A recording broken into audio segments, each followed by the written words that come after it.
It began with something so small that most people would have thrown it away without a second thought.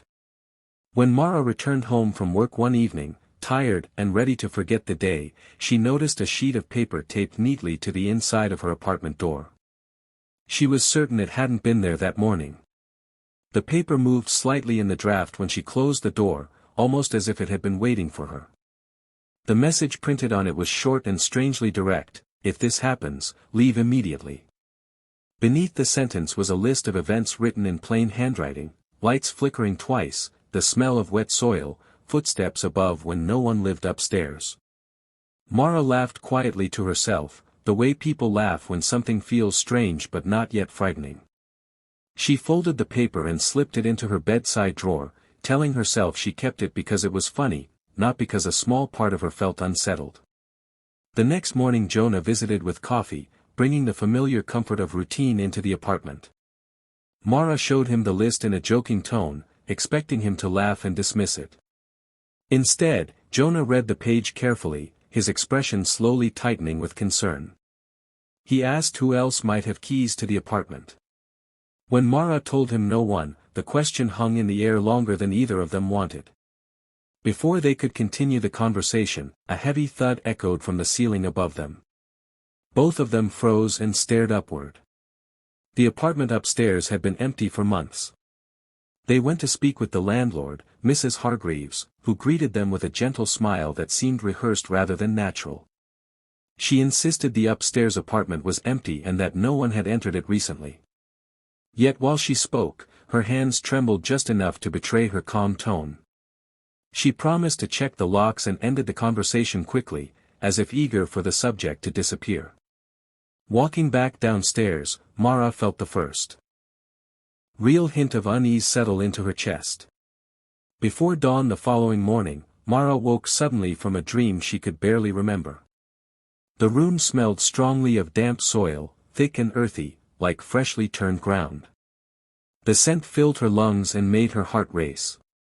When she called Jonah, he arrived quickly and confirmed he could smell it too. They searched the apartment thoroughly, checking every corner, every cupboard, every inch of carpet. There was no source. The smell faded slowly, leaving behind the uncomfortable feeling that it had never truly been gone. They called their friend Elena, whose calm logic made her the one they trusted when things stopped making sense. As she listened, she began writing everything down: the list, the noise, the smell, turning the events into a timeline. When she finally spoke, her words carried weight. She believed the list was written by someone who had experienced these events before and had tried to warn whoever came next. That night, the kitchen light flickered twice. The blink was brief but unmistakable, and silence filled the room as all three of them remembered the warning. Elena suggested they leave immediately, yet none of them moved. Fear had arrived, but curiosity still held its ground. After midnight, footsteps began pacing across the ceiling. Slow and deliberate, they moved back and forth above Mara's bedroom. Jonah pressed his ear to the ceiling and whispered that he thought he could hear breathing between the steps. Elena stood near the door with her keys ready, while Mara felt anger rise where fear had been. She refused to be driven out of her home without answers. The next morning, a second note appeared on the door. It contained only 3 words: "You stayed too long." This time, the message didn't feel like a prank. It felt personal. Together they entered the empty upstairs apartment. Dust covered the floors and furniture, untouched and undisturbed, except for a narrow path of footprints pacing directly above Mara's bedroom. The discovery made the silence in the room feel heavier than sound. Elena later discovered a door at the end of the hallway that blended perfectly into the wall, painted to disappear in plain sight. It led to a basement the landlord had claimed didn't exist. The basement opened into a narrow stone tunnel that smelled unmistakably of wet soil.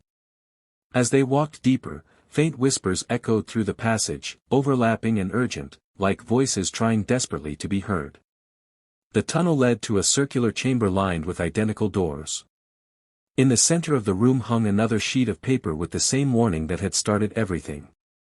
Mara finally realized the list had never been a mystery meant to be solved. It had been a boundary meant to be respected.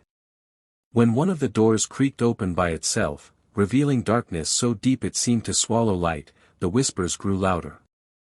Mara felt the thrill of curiosity vanish, replaced by the cold understanding that they had stayed too long. They ran back through the tunnel without looking behind them. Morning sunlight filled the apartment the next day as though nothing had happened. The normalcy felt almost aggressive, as if the world was insisting the night had never existed. None of them spoke about the tunnel again. A week later, a final note appeared on Mara's door. It read, "If you see this again, do not come back." Mara read the message quietly, walked into the kitchen, placed her keys on the counter, and left the apartment behind without saying goodbye.